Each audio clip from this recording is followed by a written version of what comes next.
something like body hair that changes from culture to culture. Some cultures say women should have body hair. This culture, there's an absence of body hair. Not that the genes don't give you body hair, but that you end up shaving it all off. Very few American-born women will walk around with hairy legs. It's almost unheard of. Very few American women even want hair under their armpits. It's unheard of. They shave all their mustaches. All body hair is removed. Not that you don't have it, but the culture says remove it. Other cultures don't. Okay? And something that we don't do in this society is that the book says, look, culture, even sexual practices vary from culture to culture. Bear in mind that this culture really talks about sexual practices. I mean, I'm not saying that they're not subcultures that do it, but our culture, by and large, has never talked about sexual practices. And even when you think that you're going to give your kids a talk about the birds and the bees, okay, whatever they are, okay, we don't necessarily discuss sexual practices. But now they'll say that, look, some cultures accept masturbation. We look at it, you masturbating, they used to tell us, when I was a kid, if you masturbated, you would go crazy. Okay?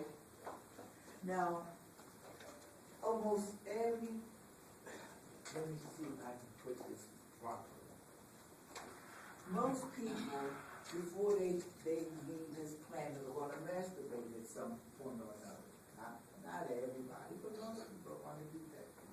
And notice that some people, I read a story of a script one time where women were taught a particular culture where some cultures don't mind you watching people have sex together.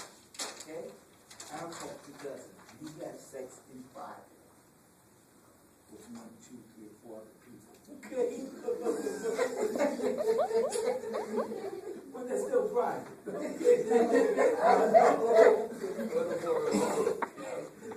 So, but notice that some cultures, people all slept in the same room. Okay? And the men and the women, they would have their little playtime with other people in the room, and that was acceptable. Okay? Now, and you remember the picture Dances with Wolves? Almost everybody's seen that, right?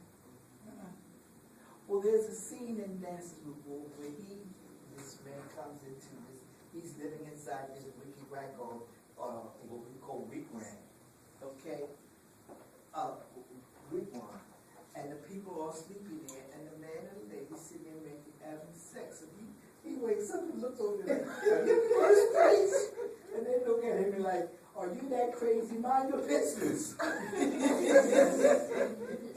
But you understand? And notice that all women, if they masturbate, they use their fingers. There's some cultures where the woman uses the heel of her foot. Okay? Don't knock it till you try it.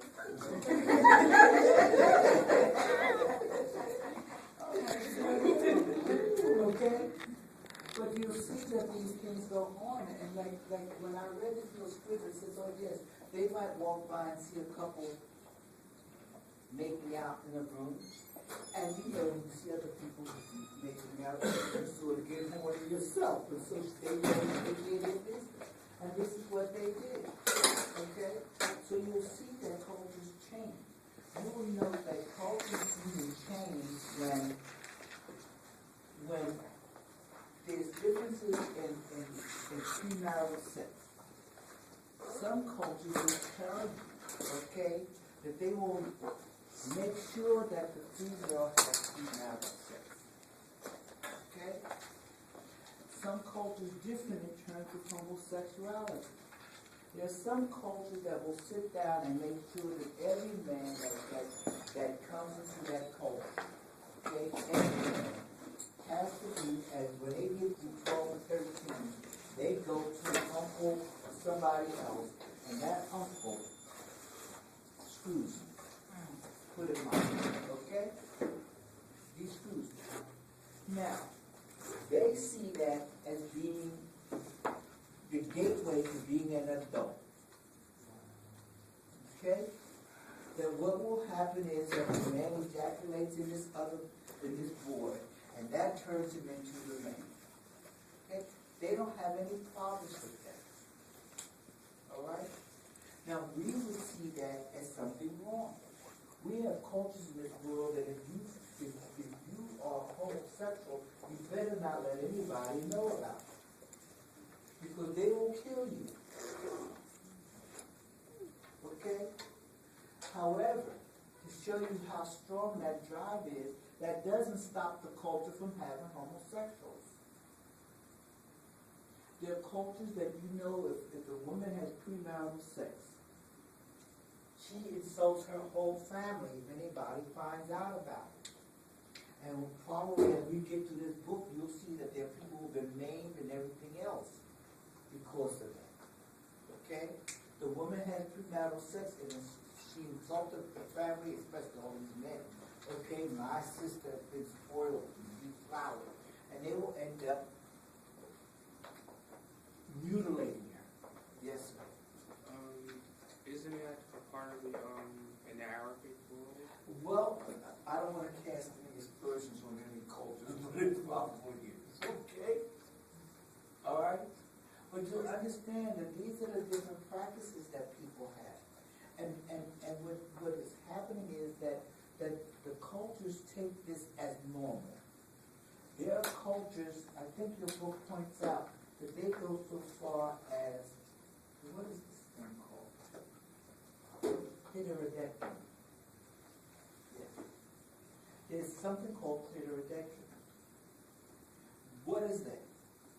Because some cultures don't believe that women are supposed to enjoy sex. You're not here to enjoy sex. You're here for me to enjoy sex. Not you. Okay? Alright.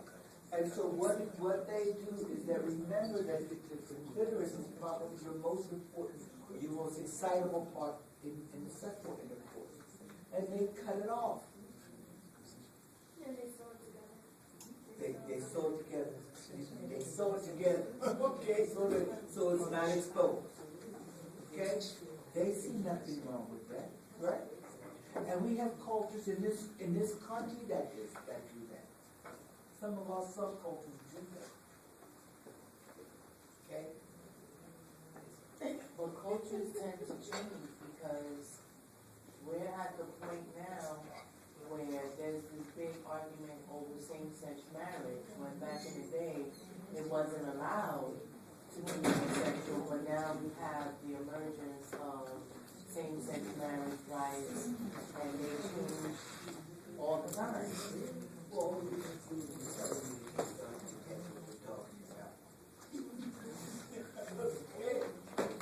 and that's good to see. And that's what we work on.